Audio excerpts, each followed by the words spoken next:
எனக்கு தெரியாது சித்தி. முன்னெல்லாம் அவர் என் கூட தான் இருப்பார், நல்லா பேசுவார்.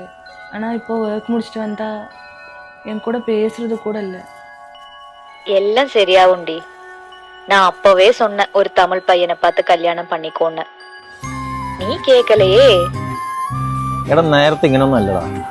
എനിക്കിപ്പോൾ എന്തോ അവളോട് സംസാരിക്കാൻ പറ്റുന്നില്ല. എടാ നിന്റെ സ്ഥാനത്ത് ഞാനാണെങ്കിൽ ഇങ്ങനൊരു പ്രശ്നമേ ഉണ്ടാവില്ല. കാരണം നീ കല്യാണം കഴിക്കണ്ടിരുന്നപ്പോരെ. അല്ലേലും പെണ്ണില്ലാത്ത നീ എങ്ങനെ കെട്ടാനാടാ? ഈ ചായന്റെ കാശ് നീ കൊടുക്ക്. ഒരിക്കലും തീരാത്തൊരു പ്രൊജക്ട് വന്നിട്ടുണ്ട്, അത് ഞാൻ നിനക്ക് തരുന്നുണ്ട്. നീ സീനിയർ ആയതൊന്നും പറയില്ല കേട്ടോ. നീ ഒന്നും ഒരുപോലത്തെ ഗുണം പിടിക്കാൻ പോയില്ല. ஃபோன் பண்ணால் ஒர்க்கில் பிஸின்னு சொல்லி கட் பண்ணுறாரு. എടാ എടാ ഞാൻ അവക്ക് വേണ്ടിയാണ് എത്ര കഷ്ടപ്പെടുന്നത്. എടാ ഞാനൊരു കാര്യം ചോദിച്ചാൽ നീ സത്യം പറയും. ആ പറ. നീ വീട്ടിൽ ചെന്നിട്ട് അവളോട് കഴിച്ചോന്ന് ചോദിച്ചിട്ട് എത്ര കാലമായി? അങ്ങനെ ചോദിച്ചിട്ട് അങ്ങനെ ചോദിക്കാറില്ല.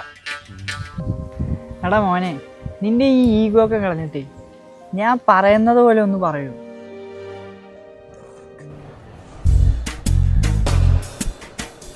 ഇവിടെ ഉണ്ടായിരുന്ന ബാഗ് വെച്ചിട്ട് ആലോചിക്കാം. അല്ലേ പറയണ. ആ എന്തായാലും വിളിക്കാം. നില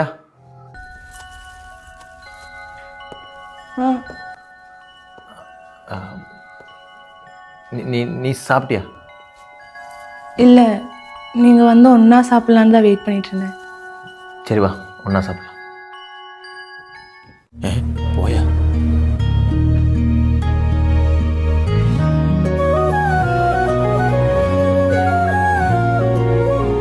എടാ അവർക്ക് വേറെ ഒന്നും വേണ്ട. നീ അറ്റ്ലീസ്റ്റ് എല്ലാ ദിവസവും വീട്ടിൽ പോകുമ്പോൾ അവരുടെ കൂടെ നീ ഉണ്ട് എന്നൊന്ന് തോന്നിച്ചാൽ മാത്രം മതി. സംസാരമൊക്കെ പിന്നെ തനിയെ വരൂടാ.